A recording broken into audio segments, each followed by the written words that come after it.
En realidad hemos avanzado muy poco. Lo que pasa es que, por lo contrario, hemos retrocedido a la agenda impulsada desde el año 2001, luego del proceso de transición del gobierno de Valentín Paniagua, ¿no? Un ejemplo de este retroceso, por ejemplo, es el hecho de que el Consejo Nacional de la Descentralización, en el periodo de gobierno de García, baja de nivel y se constituye como Secretaría Nacional de Descentralización.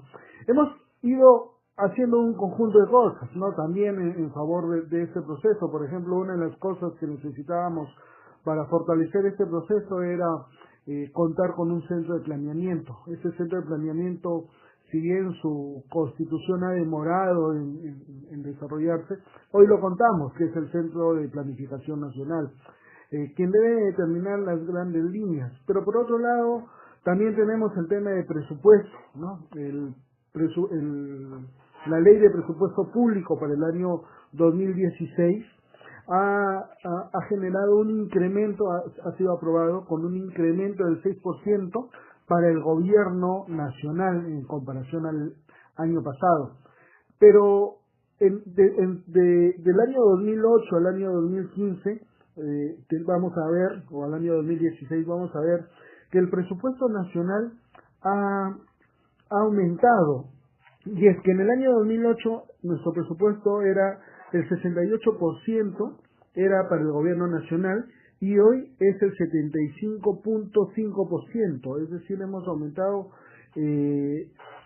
considerablemente, ¿no? Entonces casi 9 puntos, ¿cierto? Entonces, eso es importante porque finalmente entonces es el gobierno regional, el gobierno nacional quien asume el liderazgo, la inversión en... Estamos dentro de la lógica de la distribución del presupuesto nacional, nuevamente. El gobierno regional, ahorita, ha recibido, todos los gobiernos regionales han recibido el 13% del presupuesto nacional. Y los gobiernos locales han recibido el 10.7%, ¿ok? Entonces estamos hablando casi de un 24-25% del presupuesto nacional que va a los gobiernos subnacionales, ¿de acuerdo? Entre gobiernos regionales y gobiernos locales. Pero estas cifras pues han disminuido en comparación del año 2008, por ejemplo, que era más del 30%. 31% del presupuesto nacional era manejado por los gobiernos subnacionales. Entonces, la política ha generado una concentración, un recentralismo de la distribución fiscal, que es uno de los componentes fundamentales del proceso de la descentralización. Y el escenario político y social, como tú muy bien lo has manifestado, va a tener que dar una nueva lectura. Por eso el gobierno está buscando mecanismos de acercamiento.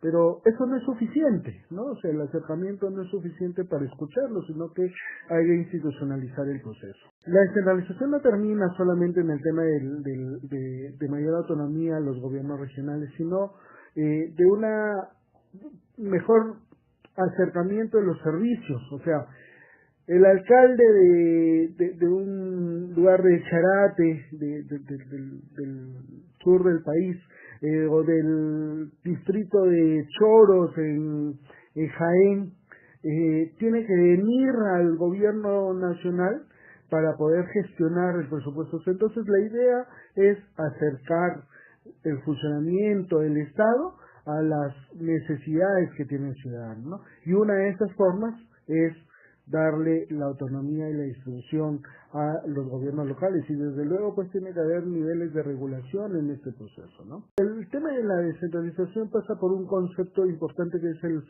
concepto de la subsidiariedad, es decir, el nivel que el Estado tiene que llegar, o las soluciones tienen que llegar desde el nivel más inmediato a la población. Si en el territorio sucede un problema, la población tiene que solucionarlo. Y si no lo soluciona la población, lo tiene que solucionar el gobierno local o el gobierno nacional. Pero estos tienen que establecer mecanismos de acercamiento. El Perú tiene una cultura centralista desde hace muchos años, desde la época de la colonia, ¿no? Hemos venido implementando ese modelo. Si bien somos un país unitario, que está constituido por todas las regiones, los mecanismos y las formas de administración del gobierno no han llegado al ciudadano, y pasa por corregir estas medidas que también son parte de un proceso de la descentralización. La descentralización es el Estado, a la población no le interesa si es centralista o descentralista, si el gobierno es democrático o autoritario. Lo que le interesa, como tú muy bien lo dices, es que me solucionen los problemas inmediatamente, que no necesito esperar 6 años, 5 meses, un año para que se implemente la construcción de pistas y veredas en mi localidad, o para que se instalen los servicios de saneamiento básico, que son los elementos más necesarios, o para resolver un trámite administrativo. Tenemos que agilizar el Estado. La descentralización tiene que pasar por un proceso de modernización, y también por un tema de cultura de los funcionarios públicos, de los servidores públicos, ¿no? Porque esto a veces son pues parte de las trabas que las mismas personas ponen en el contexto regional, con tal de poder tener el poder de manifestar sus elementos de poder que tienen en relación a la población. Voluntad política. La descentralización es un tema de voluntad, y por lo tanto hay que incidir en ese proceso. Todos tenemos la responsabilidad sobre esta situación. El funcionario, el servidor público que atiende al ciudadano en el trámite de una partida de nacimiento. Desde ese punto tenemos que modificar el proceso de la descentralización, porque la descentralización tiene que ver con el hecho de hacer más eficiente el Estado, de que llegue al ciudadano, que sea atendido inmediatamente, que se satisfaga sus necesidades en el marco de sus derechos y deberes que tiene cada uno de nosotros. Mira, el tema de la descentralización solamente aparece muchas veces en el inicio de cada nivel de gobierno, de cada gestión de gobierno. Ahorita, ¿por qué? Porque forma parte de un aparato político. La descentralización en los años 90 se impuso con los famosos consejos de transición de administración regional, los CETARES, porque era una forma de impulsar el proceso de la descentralización. Y a todo concepto que le queremos dar como que, digamos, importancia, pero luego modificar, le colocamos el tema de transitorio, ¿no? Pero no lo mantenemos, redistribuimos. Los CETARES duraron, ya lo sabemos, más de 10 años, ¿no? Y no se logró conformar la agenda del proceso de descentralización en ese tiempo, que era la conformación de regiones. En el año 2001 o en el año 2002 se trata de impulsar el proceso de la conformación de regiones, es uno de los lineamientos de este nuevo proceso de la descentralización, y se corta el proceso, ¿no? Entonces no se ha desarrollado, y es un tema que tenemos que a todos los actores sociales y los medios de comunicación poner en debate. Es una expresión de la voluntad política de querer acercar el nivel de gobierno nacional al nivel local, pero no es suficiente, ¿de acuerdo? Es parte de un proceso de construcción que tiene que ir materializándose en una agenda, en ir institucionalizando el proceso de la descentralización. Si bien puede haber un acercamiento del Estado hacia la sociedad civil, hacia los niveles subnacionales, es para ponerse de acuerdo con los planteamientos y propuestas de gobierno que se tienen en relación a las necesidades que tiene la población. Pero sin embargo el proceso sigue siendo el mismo, porque el financiamiento viene desde arriba.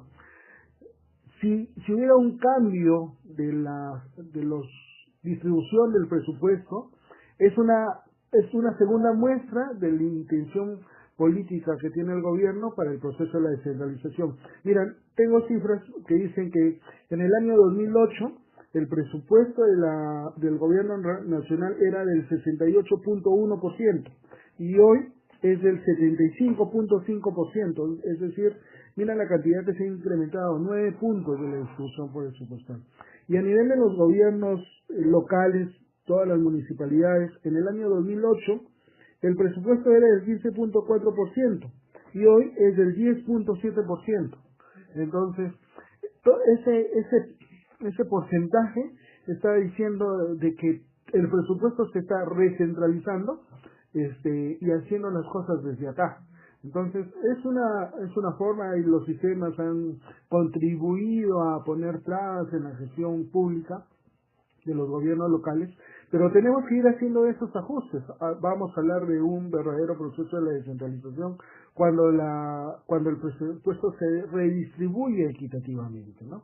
Esa reforma requiere un proceso de adaptación, pero también pues han habido modificaciones. Yo tengo entendido, por ejemplo, que el presupuesto que tienen los gobiernos regionales, todos tienen que ser viabilizados con el Ministerio de Economía y Finanzas, ¿no? Es el Ministerio de Economía y Finanzas quien determina y ajusta la ejecución del gasto presupuestal. Entonces es donde se determinan las trabas, es cierto, ha habido un tema de reversión de recursos, pero básicamente porque han habido trabas para que ese tema se desarrolle. Hay ministerios, pero también ha habido esas mismas trabas en los ministerios. El asunto es que cuando el ministerio presenta una traba como esta, llama al gobierno nacional, por ejemplo, en los últimos meses en los que va a ejecutar el presupuesto del año, y le dice, bueno, acá tengo un monto, manéjalo tú, ¿no? Te distribuyo todo este proceso, todo este presupuesto. Entonces hay pausas que tenemos que ir reglamentando y ordenando. Todo el proceso, definitivamente el proceso de la descentralización necesita un proceso de capacitación, de perfeccionamiento del funcionario público, pero también necesita un proceso de concientización social. La población le da igual si el tema es centralizado o descentralizado, pero el asunto es cómo resolvemos a través de estos mecanismos, de estas formas, mejorar las necesidades que tiene la población.